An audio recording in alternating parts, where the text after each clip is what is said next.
Подразделения российских вооруженных сил, продолжая наступление, овладели населенным пунктом Степное.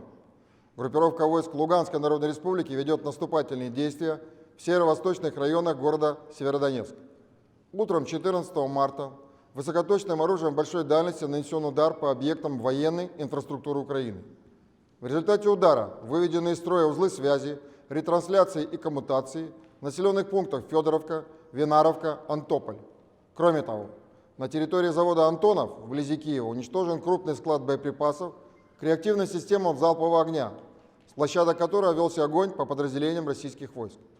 Днем 14 марта средствами противовоздушной обороны Воздушно-космических сил России сбиты 2 украинских беспилотных летательных аппарата, в том числе один Байрактар ТБ-2.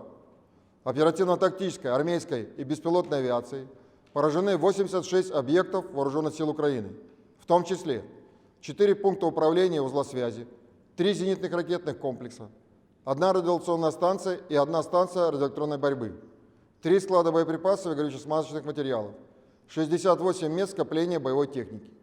Всего за время операции уничтожено 145 беспилотных летательных аппаратов, 1298 танков и других боевых бронированных машин, 124 реактивные системы залпового огня, 469 орудий полевой артиллерии и минометов, а также 1047 единиц специальной военной автомобильной техники Вооруженных сил Украины.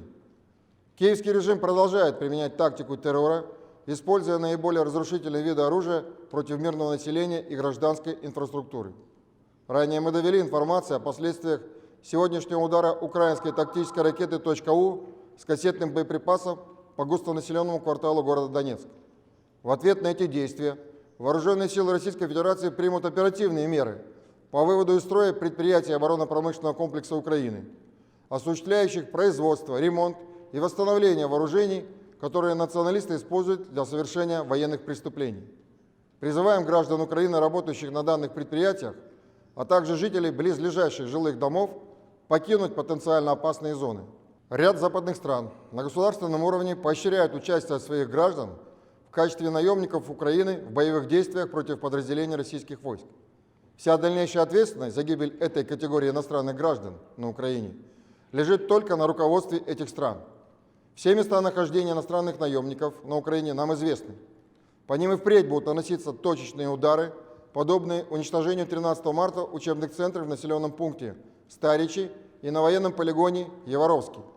Хочу повторно предупредить, никакой пощады наемникам не будет, где бы на территории Украины они ни находились.